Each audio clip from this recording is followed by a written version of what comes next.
Olá, tudo bem? Bem-vindos mais uma vez ao esboço da lição da Escola Sabatina. Já estamos na lição número 7 e o título da lição é O Povo Especial de Deus. Vamos estudar um pouquinho sobre Miqueias, o profeta menor Miqueias. Está conosco mais uma vez o Dr. Reinaldo Siqueira. Ele é doutor em Antigo Testamento e também ele é o reitor do SALT aqui na Divisão Sul-Americana. Bem-vindo. Obrigado, pastor. Prazer estar aqui.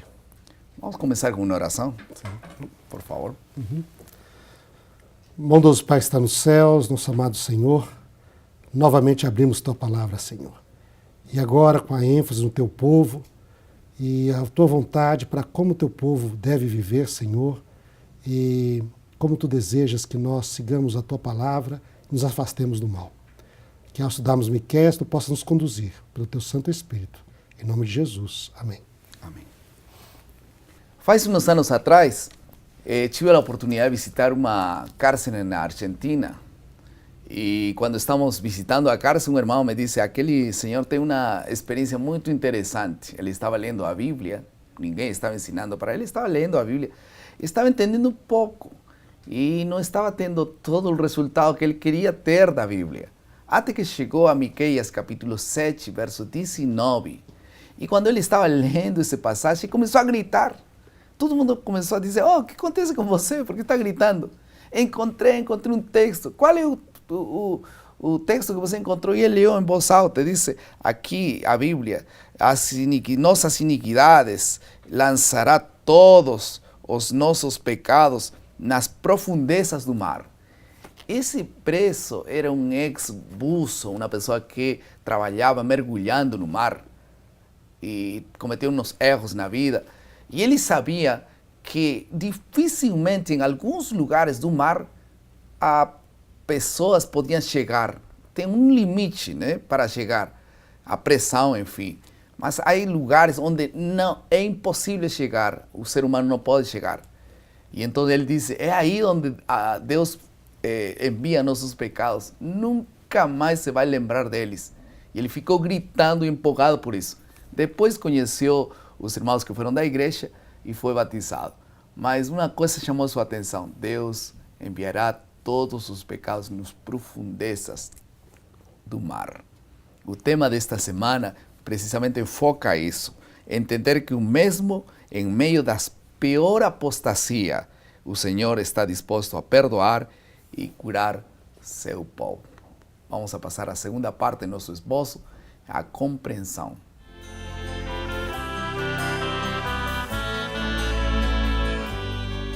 Vamos a tomar nesta parte uns 3 pontos fundamentais. O contexto do livro de Miqueias. Em segundo lugar, em que consiste a verdade, porque aí a palavra de Deus fala da verdade. E em terceiro lugar, andar com o Senhor é amar misericórdia e praticar a justiça. Isso consiste em andar com o Senhor.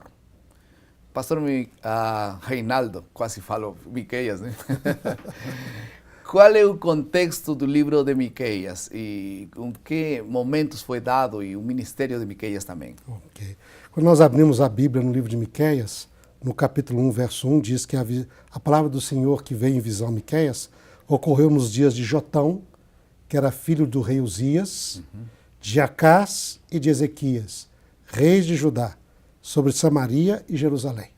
E quer dizer, Miqueias, ele era um contemporâneo do finalzinho do período de Oséias, e de Isaías. E esse rei, esses reis que ele descreve, diz assim que Jotão foi o filho de Uzias. Uzias foi o rei, reinou 50 anos, foi muito bom. Finalzinho da vida dele, ele quis oferecer incenso no santuário e foi ferido de lepra. Aí reinou seu filho, Jotão, que também foi um bom rei, mas não fez grandes coisas, não é? Assim, em específico, mas depois dele veio Acás, que foi um dos piores reis da história de Judá. Foi semelhante a Acabe, esse rei diz que ele adorou o exército dos céus, ele sacrificou seus filhos ao fogo, a Moloque, não é? Ele fez uma imitação do altar que ele viu na Síria e trouxe essa imitação e colocou no lugar do altar do Senhor e tirou o altar do Senhor. Ele pegou o mar aquele que estava sobre os bois, não é? Tirou de lá, quebrou os bois em pedaços e proibiu o culto a Deus e seguia os deuses, os pagãos, e ofertava nos altos, e foi um rei extremamente mau. E quando nós vemos isso no livro de Miqueias, nós vemos que Judá embaixo não, hein? Que antes geralmente seguia a Deus, agora começa a andar nos mesmos caminhos dos reis de Israel no norte, fazendo mal, a violência, não é? E começa num caminho que Deus agora, é a primeira vez que Deus fala em destruir Jerusalém. Até então não tinha falado em destruir Jerusalém, mas é a primeira vez que ele vai anunciar a destruição de Jerusalém aqui no livro de Miqueias. Também a lição desta semana, especificamente Miqueias, fala sobre a verdade, né? Em que consiste a verdade? A verdade é apenas uma compreensão, uma informação que há algo mais? Ou em que consiste a verdade de Miqueias, capítulo 6, versículos 1 até 8? Fala um pouquinho sobre isso, né? Nós vemos aqui no capítulo 6, nós abrimos lá, né? Agora diz ali, defende a causa. Deus está em juízo contra Israel, não é? E a verdade de Deus que ele apresenta aqui é a verdade daquilo que Deus revela, da palavra de Deus e de Deus mesmo. Existem duas coisas na Bíblia que são a verdade. Jesus mesmo diz, guia-os na verdade, a tua palavra é a verdade. Eu sou o caminho, a verdade e a vida. Quando nós estamos na Bíblia, a verdade em si é aquilo que Deus revelou na sua palavra anteriormente, através de Moisés, dos outros profetas. E a verdade é Deus. Seguir a Deus, seguir aquilo que Deus deseja, não é? E por isso ele diz aqui em Miqueias, nos versos 8, no verso 8, 6, 8, diz: ele te declarou, homem, o que é bom. O que é o Senhor espera de ti?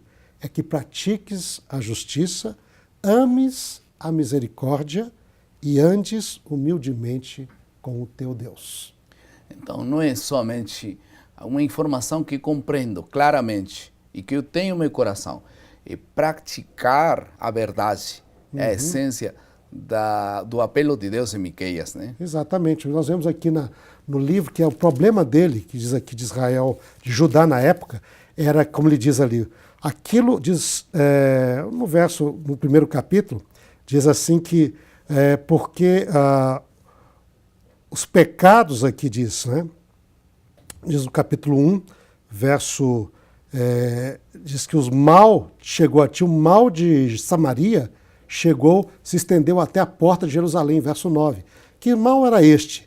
Diz ali, no capítulo 2, eles, diz ali, no seu leito imaginavam iniquidade, maquinavam mal. À luz da alva praticavam, porque eles têm poder para fazer isso. Podiam fazer. Cobiçavam campos, arrebatavam, casas, tomavam. Tinham violência contra um homem e a sua casa, uma pessoa e sua herança. Então, toda aquela violência que Amós fala que havia lá em Israel do Norte, agora estava acontecendo também em Judá. No entanto, as pessoas acreditavam que Deus estava com eles. Porque eles conheciam, né? O profeta diz, Deus, nós estamos no templo do Senhor aqui, o santuário. Deus está conosco, nenhum mal vai chegar a gente. Sim. Então, praticar a verdade não é só conhecer, é viver. Né? Sem dúvida. Andar com o Senhor e amar a misericórdia e praticar justiça é um apelo que Deus faz ali no livro de Miqueias. A pergunta é, como você pode andar humildemente com o Senhor? Esse é um apelo que ele faz também, humildemente perante o Senhor. A citação de Oséias, que está fazendo uma citação de Deuteronômios. Sim. Né? Então, lá em Deuteronômio, no capítulo 10, ele diz assim, ouve, ó Israel, o que o Senhor pede de ti, não é que guarde os seus mandamentos, que temas ao Senhor, que andes humildemente com teu Deus, amando-o de todo o teu coração. Sim. Isso é andar com Deus humildemente. Andar nos seus mandamentos, amando-o de todo o coração, seguir os passos do Senhor. Seguir os passos de Jesus. Como Jesus andou, devemos nós andar. Aquilo que Jesus faria, se estivesse no nosso lugar, devemos nós fazer. E assim nós andamos com o Senhor. Essa expressão humildemente é uma expressão que dificilmente uma pessoa reconhece em si mesma, né? Que um dia diz, eu sou humilde e já deixou de ser humilde, né? Porque a necessidade de Deus e é quando Deus superabunda no coração, né? Mas eu acho que a questão da humildade é aquela questão, outras pessoas têm de dar testemunho da sua humildade, não você mesmo. Ou seja, quando a pessoa é realmente humilde, ela não fala eu sou humilde, ela é humilde. E outros que a conhecem dizem realmente ele é uma pessoa humilde. Ou seja, as pessoas dão testemunho dessa pessoa que é humilde. E não você, porque senão você é um orgulhoso, pensando que a sua humildade é o maior motivo do seu orgulho, né? Há uma pergunta mais neste tema que seria, qual é a diferença entre demonstrar misericórdia e amar a misericórdia? Ou a manifestação da misericórdia, né? Eu acho que demonstrar misericórdia a pessoa poderia fazer por obrigação, né? Agora, amar, ela faz porque ela gosta de fazê-lo, né? Então, tem muita gente que diz, bom, já que Deus mandou, eu vou fazer. Mas faz isso sem muita alegria, sem muita... né? Devemos demonstrar misericórdia, sim, tudo, mas a razão para fazê-lo é porque nós amamos a misericórdia, porque amamos a Deus. E não simplesmente uma obrigação que eu tenho de fazer, porque tem de ser feito e ponto final, né? Acho que nós temos que fazê-lo de coração. E aquilo que é feito de coração diz que é uma oferta agradável, um cheiro suave ao Senhor. Que Deus possa encher nosso coração de misericórdia e nós possamos amar, fazer misericórdia com os demais. Vamos a passar à terceira parte do nosso esboço, que é a aplicação.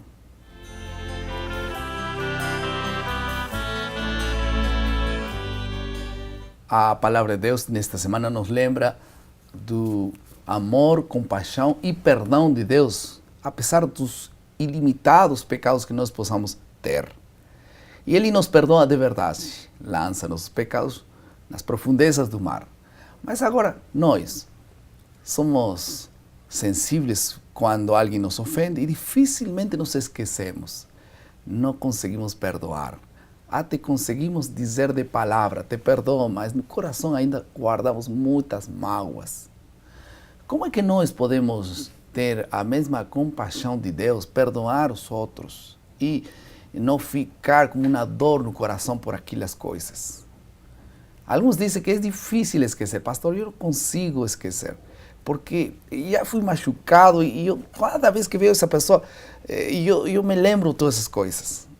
É impossível esquecer essas coisas. É possível que alguém nunca se esqueça dessas coisas, mas as feridas podem ser cicatrizadas. Deus cicatriza as feridas.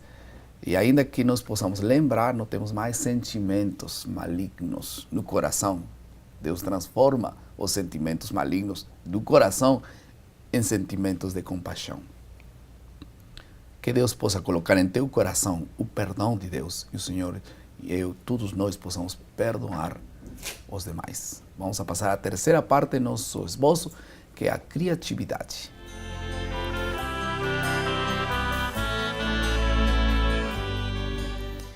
Cada vez que na palavra de Deus se fala de perdão, e as parábolas que falam do perdão, é Deus que toma a iniciativa, então os seres humanos reagem, se arrependem e também são perdoados, aceitam o perdão e recebem a graça. Em alguns momentos parece que o homem não quer, né, aceitar, então ele é perdoado, mas depois quando ele tem que julgar os outros, ele não tem compaixão. Essa é uma situação que nós temos que lidar sempre. Mas como nós podemos agora aplicar isso? Como nós podemos praticar o perdão perante os demais? Eu creio que nesse momento, talvez você lembre uma situação, uma pessoa que você não consegue perdoar, e ainda tem alguma dor no coração. E por que não deixa que Deus toque tua vida? Coloque a paz e o perdão no teu coração. Você se sinta aliviado do perdão de Deus e você também possa ficar aliviado de perdoar outras pessoas. Pode ser? Nesta semana, nós vamos crescer no perdão. E que Deus possa te perdoar e você possa perdoar também as ofensas de outras pessoas. Vamos orar. Querido Pai, mais uma vez, muito obrigado. Aproveitamos neste momento para te suplicar que o Senhor possa colocar no nosso coração perdão para as outras pessoas. Não seja aquele perdão apenas de esquecer algumas coisas, sino que possa limpar todo sentimento maligno. Nós possamos sentir alívio no perdão de Deus e também perdoando os demais. Muito obrigado por essa graça. No nome de Jesus. Amém. Amém.